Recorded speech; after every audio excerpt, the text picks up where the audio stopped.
So, why does past trauma freak people out? I wanted to come on here today and talk to you about healing so that you can help other people.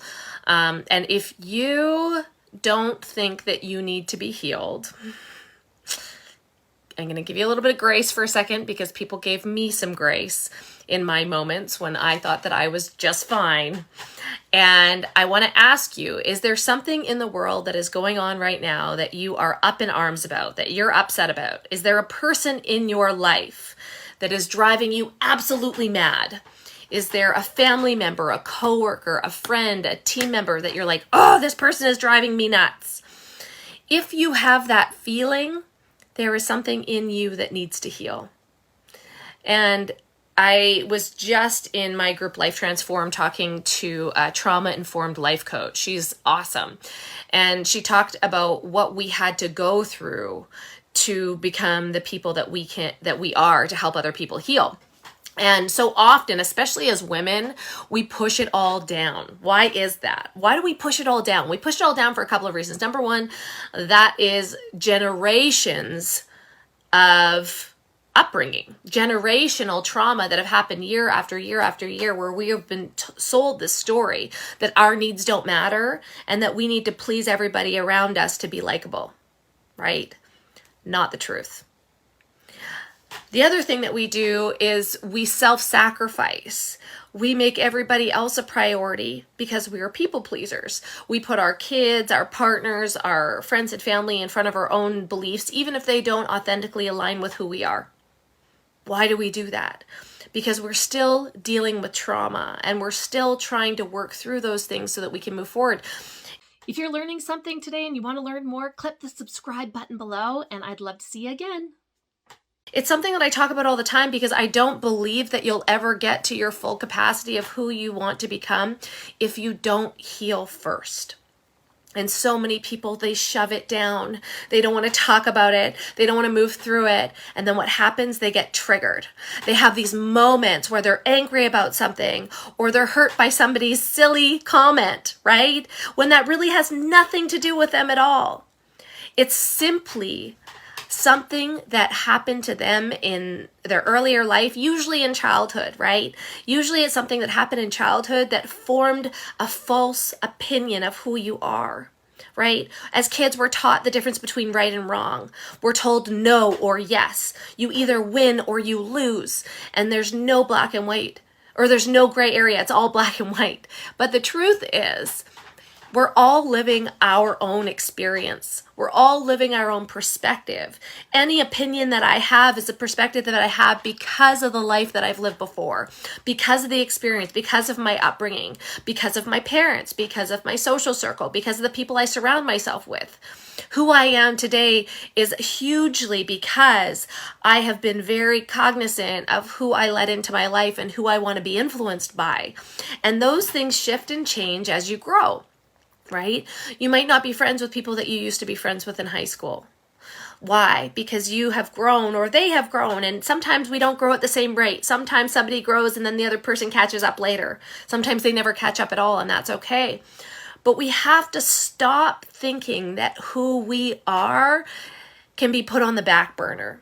Our essence, our authenticity, how we show up, our voice. For so long, I didn't say what was in my head because I was scared that I would offend somebody, because I was scared that they wouldn't be able to handle it. I actually made a massive mistake in business trying to cater to all of these different types of people instead of just showing up as me. Instead of showing people the good, the bad, and the ugly, that I was struggling too, that I was going through things. And if you don't heal these moments in your life, if you don't heal the things, like I said, when I first started this, if you don't feel that you need to be healed, we should be friends, first of all. If you've already done the work and you're there, then amazing. I would love more people like that in my circle. But if you have something that you are up in arms about, something that you're angry about, a human that you're mad at, it is often a reflection of something you don't like about yourself that you see in another person. Ooh, sometimes that really hurts. People don't want to hear that, right? They don't get along with a family member, a parent, and they're exactly like that parent when they actually take a step back. One of the things that I recognize is for so long, we are taught all through our education, all through being up or brought up in the school system, that we need to fall in line, that we need to behave, that we need to think like everybody else, that we need to do things, we need to stay in a line, we need to sit in a classroom, we need to behave like everybody else. I remember being in high school, and it happened more than once, that I had the courage to ask the questions. When things were confusing, I'd have the courage to ask the questions. And I remember once, I was in math 12. By the way, I'm not strong in math, and I ended up getting a very good grade in that because I tried really, really hard. But I didn't understand a concept. And I remember asking, and I said, you know what, I still don't understand. Can you explain it in another way? And the girl behind me who bullied me all through my high school years, she's just like, of course she doesn't understand. And I thought at the time, I was like, oh my God, how could somebody say that to me? Like, it hit me in the heart. I was like, oh my God, am I stupid? Am I dumb? Am I this? Am I that? No, I just didn't learn the same way that other people learned. And that one little voice in the back of my head stopped me from raising my hand for a long time, stopped me from asking for help.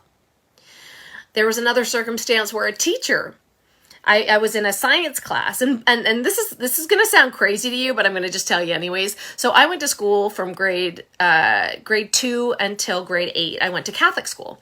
And so we had our own curriculum. Religion was part of the curriculum. Science was never part of the curriculum, really. I mean, we probably did some science experiments, but it was never really part of it. And so I went into public school in grade 9. I was 13 or 14 at the time, and we started learning about evolution. And I was like, what do you mean evolution? The world was created in 7 days. Like, this doesn't resonate with me. I don't understand what you're saying. And so I had a really hard time grasping the concept of evolution because I had been told that the world was created in 7 days. And so I didn't understand the concept. And I remember in the middle of class raising my hand and saying, no, I need clarity on this. Can you explain it to me?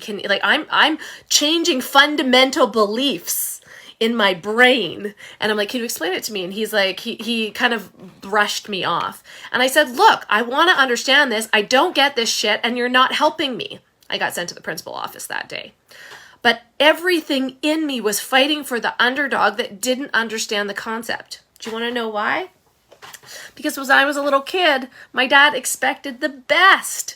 He expected the absolute best from us, regardless of if we knew how to do it, regardless of how we were, what kind of day we were having or what the task or activity was. And it was really hard to live up to that. And I constantly had this perfectionitis that was in the back of my head all the time because I thought I had to be perfect. I thought I had to do it perfect, which actually stopped me from failing forward, stopped me from taking action. And now that I'm an adult and have overcome all of this, I realize, oh my goodness, your clarity in what you want is found in action. It's not found in you sitting, thinking and wondering what you should be doing or what you should be creating. It's found by going and doing, by getting out of your comfort zone, by going and overcoming the fear that you have that it might not work out. But if you feel it and want it and you can taste it, you can go out and get it. If you sit there right now and you think of anything in the world that you don't think you can accomplish, that is a self-limiting belief. That hit home for me this morning when I was talking to my friend Angela about trauma-informed counseling and how you don't recognize that the little things that we've been conditioned to do or the ways that we've been conditioned to act have changed how we were raised. And so we don't get out of our comfort zone. We don't go after our biggest dreams. And we don't realize that the action that we put behind everything is how we manifest what we want. And so I wanted to come to you today and talk to you about this because when we recognize that we need to heal first, that we need to stop talking about people, that we need to stop putting other people down because they make us feel less than, right?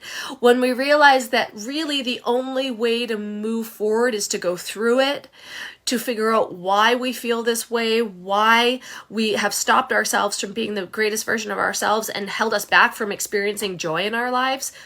Why? Because we were raised a certain way. because we had a certain upbringing. You can live that out the rest of your life if you choose to, that you didn't have a leg up like other people, or you can decide to make a change now. You can decide to change the way that things are. You can make decisions today that will move you forward so that your life is completely different in a year. We've proved it multiple times. And so that's why, I created things like the 6-figure profit plan, because I wanted to take women that wanted that goal and I wanted to help them move through it. I wanted to show them that their self-limiting beliefs were showing up in multiple areas of their life. I wanted to show them that we could rewrite those habits and change them so that they felt good about what they were doing, so that they had a vision and they had a plan. Because if nobody knows where they're going, if you just go to work every day and you come home and you go to work every day and you come home, and there's no thought of where you're going to be in 5 years, what you want to have or who you want to become or what you want to do, who you want to help in the next 10, you're never going to get there because you don't have a plan, because you're hoping and wishing and praying that life will unfold beautifully in front of you, and that's not how it works. So I encourage you to do the tough stuff, not to shove it down, not to pretend that you've glossed over it, but to actually get in there and face the things that created the trauma in the first place, get to the root. Right? I work with therapist Kimberly Hopwood of Island EMDR, and she literally reprograms my neural pathway so that I no longer feel emotion or tension attached to the things that held me back. And I went through it because I wanted to show other people, not because I thought I could save them, but because if I could save myself, maybe I'd inspire them enough to take one step forward and save theirs, save their life. Because I could have been really unhappy.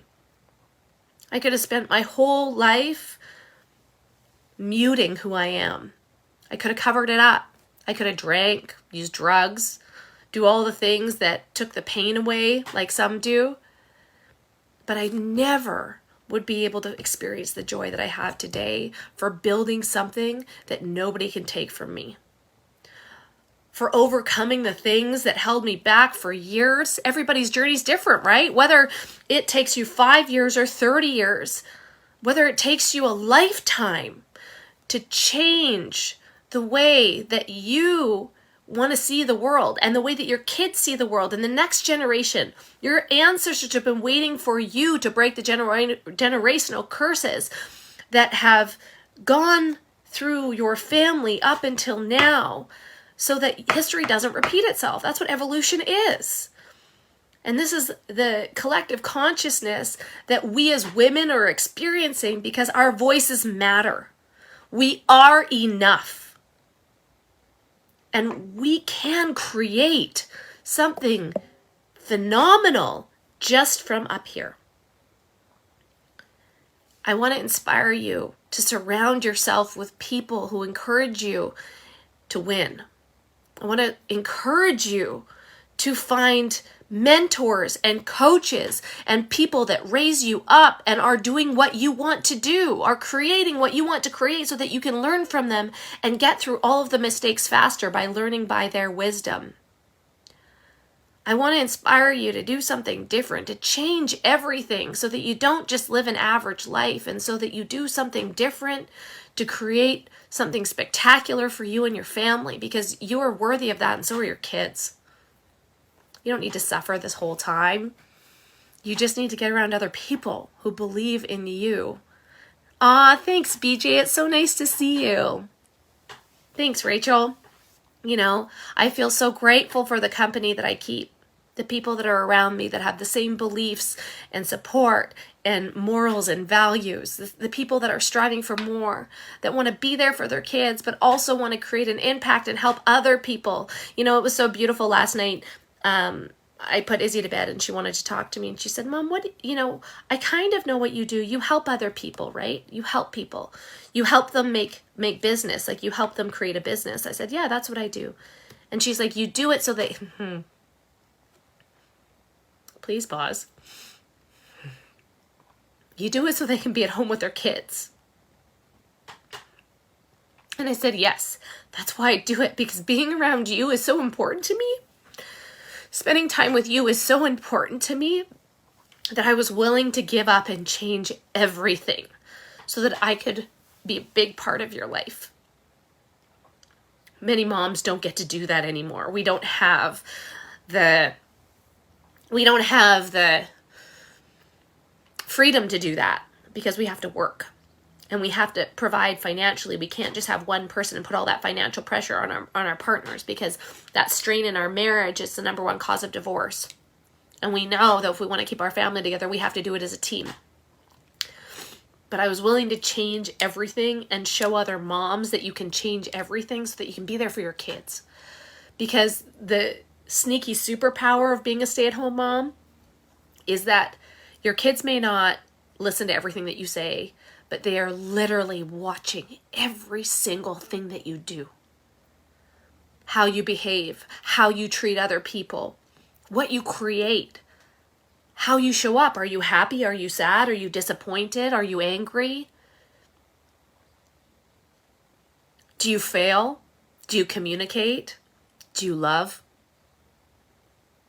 How you show up matters. And we were willing to change everything because I know, because of life experience, I've had centurions on either side of my family. Most people, excuse me, most people strive for financial security, financial freedom. They think money's going to make them happy. But the truth is, impact makes you happy. Helping other people makes you happy. And at the end of your life, I can honestly say this because I was there a couple of days before my noni passed away at 104. We think life is hard now. She went through 2 world wars. Like, we are so lucky for the life that we get to live right now, for what other people fought for, what we're fighting for right now. And at the end of her life, all she cared about was her family. All she cared about was relationships that she had. She said, please, when I die, please get together as a family. Please keep seeing each other. My relationship with my aunts and uncles and my cousins is a village, and we support each other. We love each other.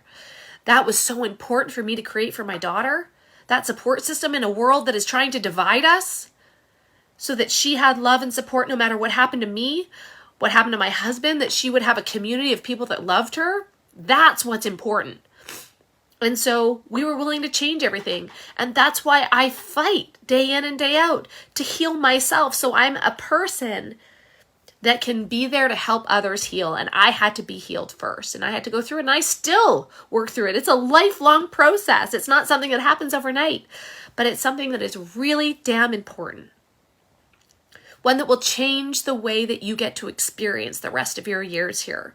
One that'll have you excited and happy versus angry and sad. So you decide, what do you want to do? How do you want to be there? Who do you want to impact? How do you want to show up? At the end of your life, what do you want people to say about you? I want my family to know that I fought for them. I want my family to know that I cared enough to work through the tough stuff. I want my family to know that they are capable of anything they put their mind to, and that you can create anything you want. You just have to put one foot in front of the other. Jesus, we're out here in the middle of nowhere. We're city people, and we're creating an estate cidery. How? Through reading books, through Google. You can do absolutely anything you put your mind to, and time will pass anyways. That is a bit of a long-term project, right? That's like probably a 10-year project. But we're going to live a lot longer than 10 years, and it's going to bring us a lot more joy in our later life, hospitality-wise, connecting to our community, being something and someone that gives back in a bigger way. You get to create. Don't waste time, because you never know how long you're going to be here. Hope you have an awesome day. Happy Friday. We'll see you next time.